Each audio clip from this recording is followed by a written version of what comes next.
Howdy everyone, welcome to Carnophage. I am Ignacio Vitalis, and rumor has it that at the time of writing, spooky season is upon us, and that's great to hear. It's the only season in which we openly explore the freaky stuff beneath our social pyramid of order and reason. That is if you don't count election season, but enough about real horror. I've compiled 5 creative works, channeled through different mediums that just can't leave my mind. In some ways, they're immensely inspiring, and that's the highest praise I can give to any piece of art. And in my discussions of them, I'll try to avoid spoilers. So are they tricks? Treats? I'll leave that for you to decide, but I'll get into it, starting with Savage Land, Horror Has No Borders, is a 2015 mockumentary horror film written and directed by Phil Greedy, Simon Herbert, and David Whelan, centered around the controversial investigation of an unexplainable massacre in the small immigrant community of Sangre de Cristo that left 57 brutally murdered or missing. Oh, sorry, the first trick in this video is politics. I'm real sorry about that. Anyways, now, I love horror documentaries, and found footage movies hold a special place in my heart. Bangers like The Bay, Lake Mango, Troll Hunter, and The Cult are the ones I would always recommend, and I'm one of the rare completely sincere fans of the Bukisi tapes. I saw a video by Ryan Hollinger talking about it, and it called to me in a few distinct ways. I do professional photography for a living, and while the character we mostly orbit around in this movie, Francisco Salazar, is a very different kind of photographer, that parallel caught my eye. I'm also a massive zombie enthusiast, but I'm assuming everyone watching this is around my age or older. I don't need to list off the zombie media that was inescapable in the early to mid 2010s. Savage Land, which was released in that period, is a zombie movie, though it takes a remarkably more restrained and potent approach for its ghouls, and that's where elements begin to synthesize into something beautifully haunting. Cutting into the movie itself, Francisco Salazar is an amateur photographer and occasional helping hand for the local church. He is morbid, socially maladjusted, and possibly also mentally unwell. He's just like me for real! But ultimately very reserved, and after the massacre in Sangre de Cristo, he's almost destroyed by fear and sorrow. He's also an illegal immigrant, but that's not really what people cared about in an immigrant community. Naturally, he makes sense as a scapegoat, and after asserting preconceived notions, it's easy to fill in the blanks with all sorts of unsavory qualities. As noted by the Border Patrol specialist brought on by the documentary, Carlos Olivares, there have been some strange deaths around the border, with half-eaten remains and chewed bones being left out in the sand to rot and dry. Salazar unfortunately finds himself in the path of the culprits. They are zombies, and that's not hidden in any of the promotional stuff for this movie. But, in spite of everything from my personal indulgence in the trope to the access of it in the 90s, this movie keeps it fresh through their presentation and reservation. There is no plague, there is no weakness, there is no cure, there is no hope. I can easily get caught up in the biology or systems behind the forces of the green flu of Left 4 Dead or the black markers of Dead Space, and those narratives invite it, whether through environmental storytelling or unraveling mystery. But these stories do not foster dread, just horror. There's a reason why out of the everlasting legacy of Night of the Living Dead, a movie I genuinely have some love for, the potential explanation of radiation from Venus is an odd outlier. This movie heartily indulges in the nature or origin of these zombies. As viewers, we understand a few basic things, such as the significance of their bites, but we also get lit in on how the bodies of their victims were dragged away from the massacre, almost like animal attacks as pointed out by Ryan Hollinger. A zombie is killed by Salazar with the help of a pickaxe, but once the horde comes out, any hope of fighting them back is snuffed out. At that point, they appear indestructible and unstoppable. After his first encounter, Salazar takes up a camera and starts taking pictures as he runs into town, first for help, and once that proves useless, he checks on the few people he was close to. The professional photographer consulted in the doc, Len Matheson, who is played by Len Wein, who co-created The Swamp Thing and has unfortunately passed away in 2017, ascribes potential motivations or reasonings. Perhaps Salazar thought he would feel invisible, or even invincible, if he viewed the massacre as a spectator, or he felt that he needed to document something that could be so easily forgotten, especially if no one would live to tell the tale.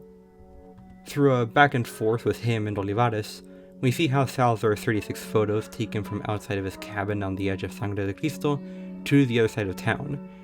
Eventually, in checking in on the people he is close to, Salazar comes across something that shatters whatever barrier was between the photographer and their subjects, and it in turn breaks him. This film opens and closes with discussions of Salazar's apprehension, trial, and execution. And as viewers of this mockumentary, his innocence is never in doubt, but Salazar does not have the grace of a fair trial. His photo reel was found after his apprehension, and was dismissed in court without close examination as they could be potentially manipulated, though they did make it to a journalist and it has been disseminated from there. The journalist in question, Lawrence Ross, who plays himself in this movie, says that this is one racial injustice in a nation with a long history of racial injustice. And the thing about injustice is that we don't learn anything from it. Inconvenient truths are brushed aside, even as they coalesce into monsters which can just be molded into the greater narrative. Of course, there's half-eaten human corpses along the US-Mexico border, but that's just what Mexico is about, isn't it? It's a shame what happened to that town, but if we build our walls and keep out people we don't like, it will never happen here. But, okay, for a quick aside, when thinking about Ryan Hollinger's video, since that kind of inspired this, there is a gripe I had about his feelings towards the ending, which gave the impression he was more interested in this movie as a zombie freak accident story, and he treats the theme of racial injustice as something contained to the first act. Ross didn't list off a century of brutal incidents caused by racial discrimination for a hype moment, and I'd also suggest for the viewer to go in with that in mind. To get back on track, this movie unifies the kind of hopelessness that can come from a monster we can't fight against, and that of a culture we can't fight against. With a community of immigrants in the middle of nowhere, there was no hope of survival, or as Salazar's trial proves, even meaningful escape.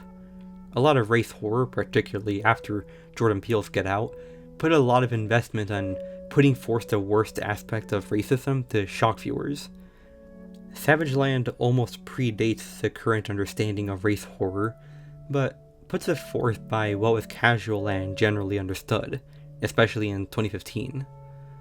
I don't feel like I need to explain why. Not everything I'm showing is from Savage Land.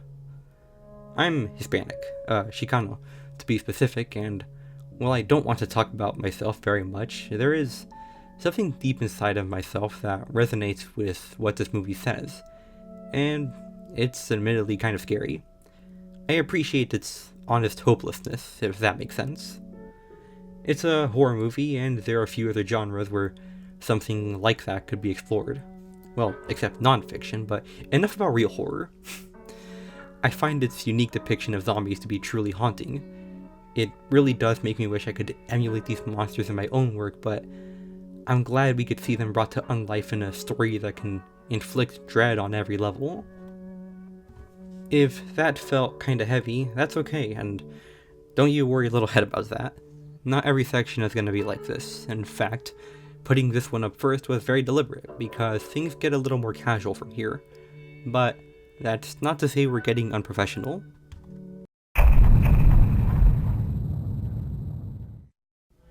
Crime Scene Cleaner is a simulation game released in 2025, developed by Resident Studios.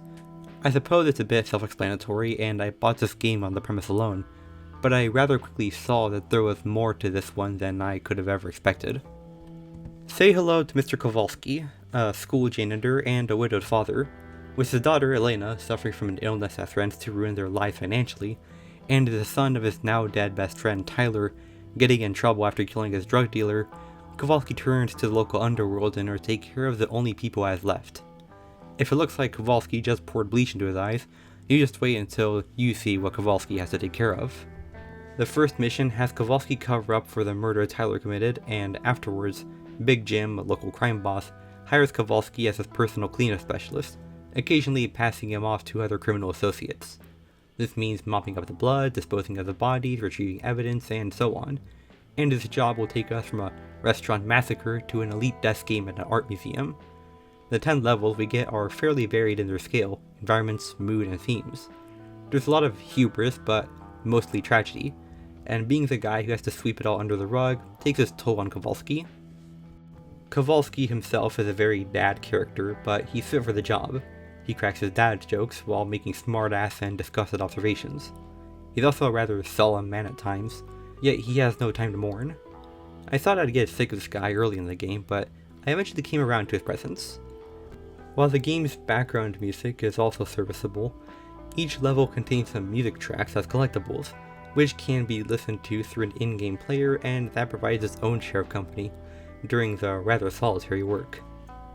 This little union, along with the problem-solving elements and the unraveling narrative that comes with each level, creates a very satisfying and relaxed experience so long as you don't have some TikTok melted attention span.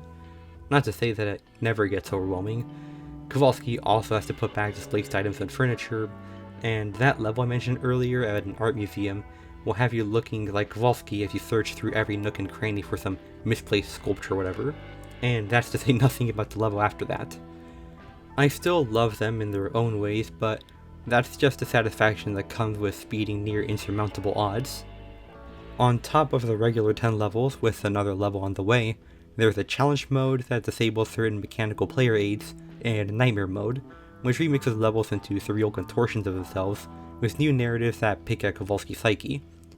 I honestly wouldn't have talked about this game if it weren't for the nightmare levels, but I also don't want to spoil the story here. Sometimes I think about why I looked at this game for no more than a few minutes without looking too hard at the description and chose to buy it. I don't regret it at all, and while I'm mostly an action games guy, this isn't the first modern simulator game I loved.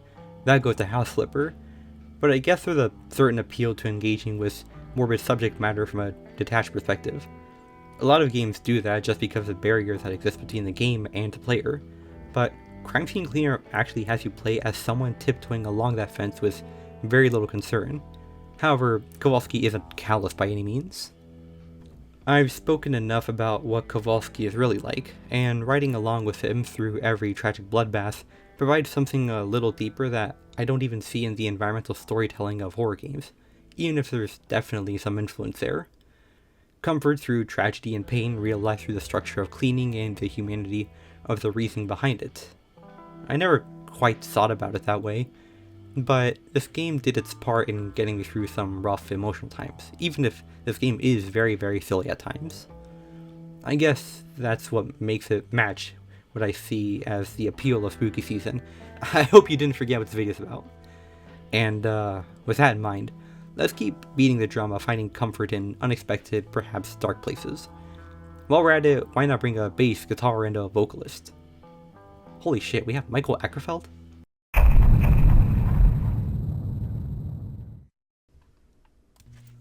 So this section was originally going to be the Punishment EP by Crown Magnetar, but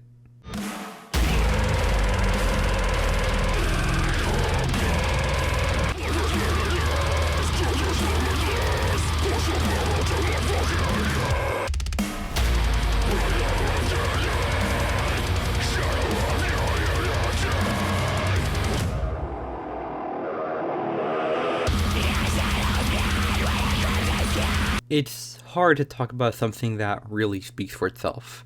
Go listen to that if you tolerate modern deathcore like Carcosa, Distant, or current Whitechapel. Let's move on to better things, and I don't know how to talk about music, so this will be quick. Catatonia isn't the same band it was back in 1996. That's not to say what we have now is bad, not at all. I think The Great Cold Distance and Night is a New Day are great, and Sky Void of Stars is my favorite album from 2023. That one especially means a lot to me in its own way.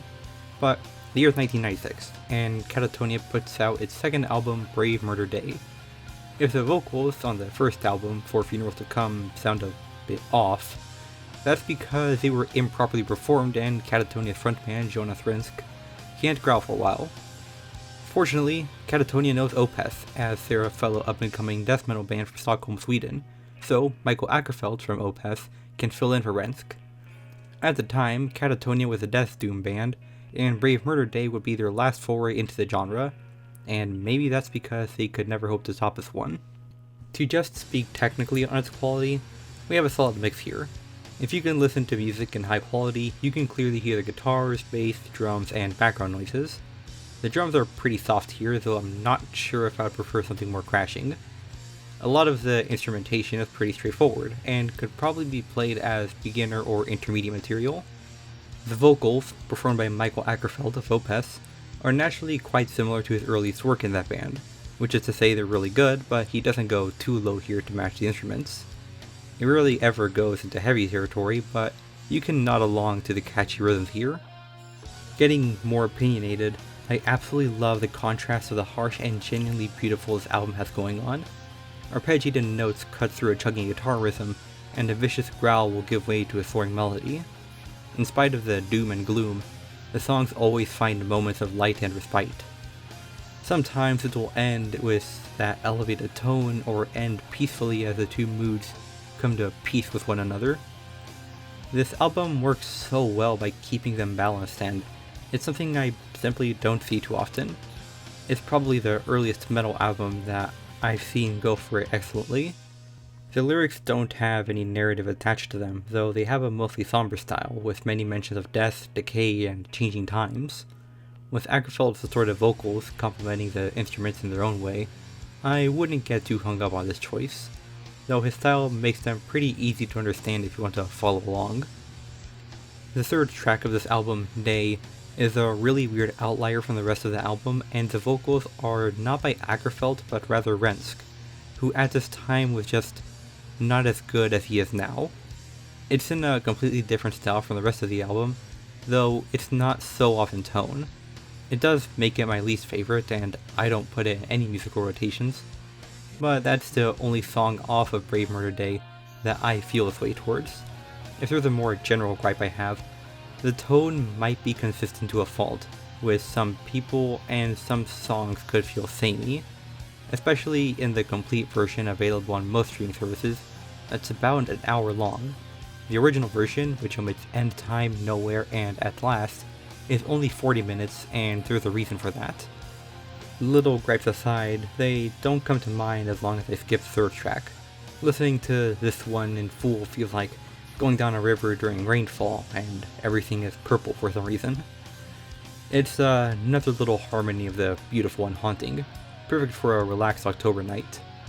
Now, for something less relaxed without going into a by-the-books horror game, or an action game that doesn't fit what I'm trying to do with this video, there's nothing wrong with taking a somewhat dark romanticist approach. I guess.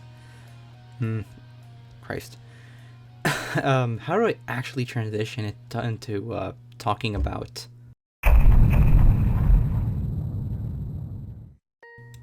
Okay, this game isn't obscure, not at all, but it is infamous, or at least was, due to what is at best a misunderstanding, or more likely willful ignorance. The roaming hordes have moved on and left their mark on this game, but I really only got into this game once the dust settled. The developer, Nimley, was allegedly doxxed, and given that she essentially receded into the shadows and hopped off of social media indefinitely, with that whole arm of the game now under Kit 9 Studios, I'm inclined to believe this allegation. She also did the whole cry about it thing, which I completely understand, because if someone told me to rewrite my story about taboos by removing the taboos, I'd tell them to fuck off. But this also says a bit about the creator. I could be more colorful about it, but that would be insincere, and I'll just say that her demeanor gives me annoying vibes, and that's truly the only kind of forewarning I could give before supporting this game. As for the content of the game itself beyond murder that should probably be kept in mind before playing, there are depictions of incest, emotionally and physically abusive relationships, and misogyny. You know what you can handle. Also, I'll spoil nothing beyond the second episode, or a bit before the game's halfway point, as at this point, Andrew and Ashley eating their parents is basically part of the game's reputation. Now, The Coffin of Andy and Lele is a multi-part visual novel / adventure game by Finnish indie dev Nimley. That's right, we're talking about a Finnish game. Usui hän mysteerin sen syövereissä, vietti elämän. Alla synkän valtameren varjois vaeltaa. Etsi tietä valon luokse armaan ainiaan. The game was first made for a visual novel jam on itch.io, but was then expanded into a full game project in 2023 with a Steam release that has been gradually updated since then. At the time of recording, this game is very, very incomplete. This also makes Cacophony of Andy and Lele Nemle's first game that wasn't created as part of a game jam. That's also why we started somewhat small in scope before going off the rails. For anyone who has been living in a quarantine apartment for the last 2 years, we follow Andrew and Ashley Graves, older brother and younger sister respectively, who are both in their early 20s, have endured a terrible and neglectful upbringing, have a deeply complicated and toxic relationship with one another, done basically nothing with their lives, and are now reaching a breaking point once they are left for dead by their own parents. The first episode kicks off there, as the two are trapped in their apartment building as part of an organ harvesting scheme. Their escape involves murder, cannibalism, making a pact with a demon, and worst of all, an over-the-phone breakup, and the rest of the game deals with the ever-mounting consequences of these actions. If that sounds like a lot, that's because I'm not giving the story to you at the pace the game does. I'll just say that the storytelling itself is very good, in that it keeps a potentially grand narrative from swirling out of control by keeping it tight and displaying clear escalation. First the breakup, then cannibalizing an already dead guy, then murder, and then making a pact with a demon. The incest is something that bubbles beneath the surface, and as the relationship between the siblings complicates throughout the story, it increasingly comes to the forefront in a more serious way than simple gross teasing. I suppose that's storytelling 101, but it's impressive to see this done with so many moving parts. Speaking of moving parts, the Graves siblings. I thought it might be worth talking about what I believe is going on with them to explain another bit of praise I have. Andrew is a man obsessed with being normal, who was pushed into essentially raising his very much not normal sister by his parents. That situation, followed by the events of the first episode, have gradually torn down his facade to reveal that he's not just narcissistic and hateful, but sexually desires his sister as something to control and possess, which can lead to physical violence. He is also misogynistic. My god, you're such a pig, kill yourself! In calling every woman a bitch or a cunt and Jesus Christ basically everything he did and felt towards his ex-girlfriend kind of way, rather than clinging onto patriarchal beliefs. He recognizes some of his desires, including his incestuous ones, as abnormal and aggressively suppresses them to hold on to his hope of being a normal person. Abnormal actions such as murder do not weigh on him in the same way that consequences for committing such an act would, so he's willing to commit them if he believes it's necessary to maintain peace or safety. This also manifests as compulsive overthinking on his actions to ensure that he can both avoid any consequences and convince himself that he is still within the boundaries of what could be considered a normal person. From the armchair psychologist perspective many of us might have when writing characters, Andrew can be interpreted as a psychopath, potentially also dealing with obsessive-compulsive disorder. Ashley is a woman convinced that she has been rejected by the world around her, and in turn rejects it, save for her brother, whom she desperately wants to have a vaguely perfect relationship with. Essentially raised by the TV and Andrew, she has no consideration for authority figures, likely as she was never even raised to respect them, and frequently makes impulsive actions because she also has no consideration for the consequences, as they hardly mean anything to her beyond how they might impede her access to Andrew. In this way, murder, burglary, cannibalism, and dealing with a demon have equal weight on her mind, which is to say, very little weight. These things do stick in her mind a lot more than with Andrew, but not out of remorse, and that's also not to say she's incapable of feeling regret, even if it's just selfish regret. She does desire Andrew incestuously, however it comes from seeing him as a source of psychological security, and because most actions not concerning Andrew have equal weight to her, she believes that in spite of everything she has done, Andrew should always be there for her, even if he seems to hardly like her. This desire manifests by being controlling and emotionally manipulative, preferring to reduce Andrew into a less autonomous being or at least a less unpredictable one. To repeat armchair psychology, Ashley could be interpreted as a sociopath. If you have a disagreement with my assessment of these two, that's alright, and I'm genuinely interested to hear about it because talking about these characters is genuinely fun, and so is accompanying them in their misadventures, so long as you're willing to stomach their antics. Even as genuinely awful individuals, the two can be charming at times, and seeing every crack or strange protrusion in the relationship, or a peek into their mind to reveal another aspect of their psyche, is compelling enough to pull me deeper. To speak on the style a bit, the game is set in a vaguely late 90s and early 2000s world that oozes with the millennial cynicism of that era. Andrew and Ashley trudge through a world full of corporate bullshit and people who are unsatisfied with life, while the occult dwells right underneath it all. Everyone probably recognizes it, the siblings definitely do, but no one has the time nor energy to do anything about it, which is probably why they'd rather find solace in cult hangout events where they can't even summon the demons. There's no real commentary about it, but it does guide the tone. Additionally, the artwork is just great. Every stupid and silly face is a delight to look at, while the cartoonishness contrasted by brutality and strangeness complements the narrative pulling between the past and present of the siblings. If there is one gripe I have, it's that not all of the dialogue is built equally. The charming can give way to the cringy, and unsubtle lines are typically earned, but that's not always the case. Honestly, this is almost bound to happen with any dialogue that tries to be charming, and while I think this game is largely successful with this, the pitfalls are hard to ignore. So, that's my evaluation. There really is something compelling about a story where, after a few pieces fall into place, we realize our characters might be doomed in some way from the start. That could be dissuading if that train wreck wasn't so enjoyable to watch.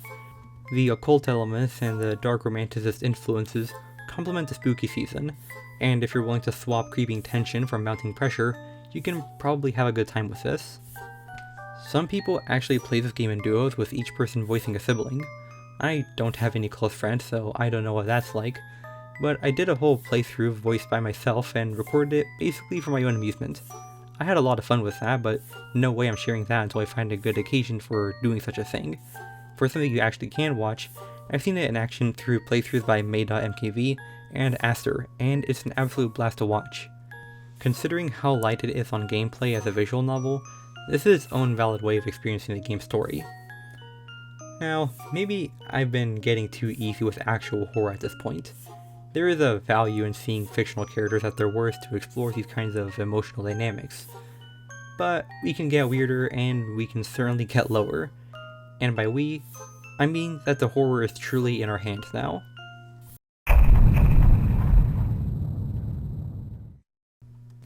Alex Jones was right about Evil Wizards, Mage the Ascension lore, is a YouTube video by author, political thinker, and TTRPG talker Gwydion Weber, aka the Burger Krieg. I would actually consider his World of Darkness videos as the best you can find on YouTube by far, particularly his videos on the Technocratic Union, Changeling the Dreaming, and the Charnel Houses of Europe. However, he's rather recently made a video fitting this season in particular. Once you get past easily one of the best thumbnails I've ever seen, Alex Jones was right about Evil Wizards, talks about the Marauders and Nefandi of Mage the Ascension in a way that anybody familiar with the basics of that game can wrap their head around. For just a lick of what to expect, viewers are explained what Quiet Sword Mage is, the 3 types of Quiets, the difference between internal and external Marauders, 6 example Marauders, the general Nephandic nature and philosophy, 3 major types of Nefandus, and 3 example Nefandi. It's all packed into an hour and 40 minutes, but it goes by pretty fast for that length. I recommended this video to my storyteller, who wasn't very familiar with Mage the Ascension, and she found it pretty easy to follow. As for why this fits in this video, though I'm sure those familiar with Mage have already guessed the reason, I need to talk a bit about the Nefandi. In a game called Mage the Ascension, where Ascension is among things a player can pursue, they are trying to achieve descension through a brutal spiritual journey where nothing is off the table. They believe that there is something valuable in evil, whether it's truth, power, or goodness, or something else, and to avoid it is to indulge a delusion.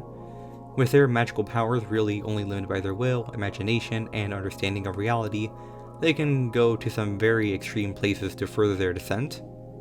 This video pulls a bit from the Book of the Fallen supplement for the most recent edition of Mage, and while I have some problems with that book, this video thankfully avoids all of them to keep a good balance between the metaphysical and mystical parts of Nephandic thought, which is then complemented by Gwydion's particularly charming, sincere, and creative commentary. If you can tolerate some very grave descriptions of benign and magically influenced atrocities, this can prove to be a pretty comfortable way to explore the worst the World of Darkness has to offer. To talk about why this video holds a bit of significance, I'd like to talk a bit about a conversation I recently had with my sister. We're both creatives with very different influences, but arriving at somewhat similar conclusions at times, and she talked about how the most difficult part about writing an evil villain is that to be evil is often to be very stupid. So sometimes, to avoid writing a character operating on dumb logic, it can be pretty easy to just go the inhuman direction. And I suppose that works. We all love a good monster story. The Thing is one of my favorite movies, as is Alien and whatnot. But there is something that can be terrifying about a human that has resigned themselves to inhumanity with no delusions about it.